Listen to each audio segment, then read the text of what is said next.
देखिए, हमारे इस सेशन का नाम है घटनोत्तर अनुसंधान। एक प्रकार का ये भी अनुसंधान है। घटनोत्तर भी एक प्रकार का क्या है? अनुसंधान है।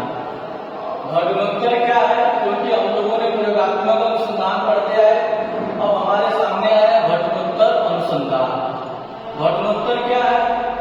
घटनोत्तर अनुसंधान वो अनुसंधान है जिसमें घटना घटित हो जाने के बाद अध्ययन किया जाता है, उसको घटनोत्तर अनुसंधान कहा जाता है। घटना घटित हो जाने के बाद अध्ययन किया जाना घटनोत्तर अनुसंधान कहा जाता है। जैसे आप देख लीजिए कि भारत एक ऐसा देश है जहां घटनाएं घट जाती है तो वहां कोई व्यवस्थाएं होती है।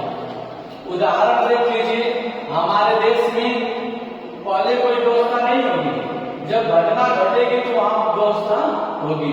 जिस तरह से हमारे देश में सैनिक शहीद हो गए, वो जो कहा जाता है जो बम में जो घटना घटित हुआ था, अभी आज तक नहीं पता चला कि वो कहां से आया था।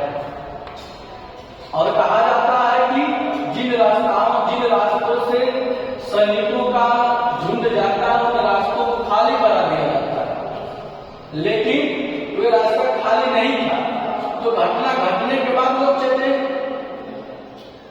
समझ रहे हैं ना? अब देखिए, अभी ये घटना घटी है, जुलूस जा रहा था, उस जुलूस में कोई उधर के लोग रहे थे और उस रास्ते में जाते हुए किसी झंडे को उखाड़ करके झंडे को लगा देते हैं।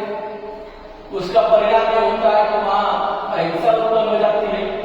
तब यह घटना घटने के बाद वहां पर प्रसाधन जगी ना, उसी को घटनोत्तर कहते हैं। क्या कहते हैं? घटनोत्तर, यानी घटना घटने के बाद अध्ययन किया जाना घटनोत्तर अनुसंधान कहा जाता है। समझने की बात ना? आप तमाम प्रकार की घटनाएं देखते हैं। आपके गांव में रास्ता है, उस रास्ते पर किसी की एक्सीडेंट हो गया तो लोग वहां ठोकर बना देंगे। ये भी तो हो सकता था कि अगर ये अभ्यासक्रम रोड है, पहले से ठोकर बना रहता, एक्सीडेंट नहीं होता। समझ रहे ना मेरे कहने का तात्पर्य? और इसका कहने का तात्पर्य, जब घटनाएं घट जाती है उसके बाद उस पर जो अध्ययन किया जाता है उसी को घटनोत्तर कहा जाता है। अब देखिए, अगली घटनोत्तर अनुसंधान और प्रयोगात्मक अनुसंधान में अंतर देखिए। घटनोत्तर अनुसंधान में घटना घटने के बाद खोज किया जाता है, अध्ययन किया जाता है, जबकि प्रयोगात्मक अनुसंधान में घटना घटने से पहले उसको क्या किया जाता है? खोज किया जाता है या अध्ययन किया जाता है। पहला अंतर, घटनोत्तर अनुसंधान में स्वतंत्र चर नहीं होते हैं, जबकि प्रयोगात्मक अनुसंधान में स्वतंत्र चर होते हैं। समझ रहे ना? स्वतंत्र चर का मतलब कि घटनोत्तर में आश्रित चर होते हैं, जबकि प्रयोगात्मक में आश्रित चर नहीं होते हैं। घटनोत्तर अनुसंधान में अनावश्यक चर घुस आते हैं, प्रवेश कर जाते हैं, जबकि प्रयोगात्मक अनुसंधान में अनावश्यक चर नहीं प्रवेश करते हैं। जब तक अनुसंधान करता नहीं चाहेगा कि दूसरे चर को लाए, तब तक दूसरा चर प्रवेश नहीं कर सकता है। तो यह हमारे अंतर है। सर, घटनोत्तर अनुसंधान की विशेषताएं क्या है? इसकी विशेषताएं क्या है? विशेषताएं सबसे पहले घटना घटने के बाद इस पर अध्ययन किया जाता है, ठीक ना? दूसरी विशेषताएं है कि इसमें जो चर होते हैं आश्रित चर होते हैं। क्या होते हैं?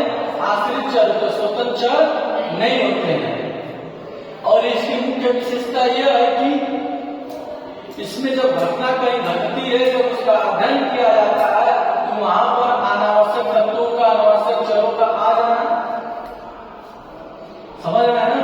तो यह घटनोत्तर अनुसंधान की कुछ विशेषताएं हैं, कुछ अंतर है और कुछ परिभाषाएं। तो परीक्षा में अगर पूछ देगा घटनोत्तर अनुसंधान किसे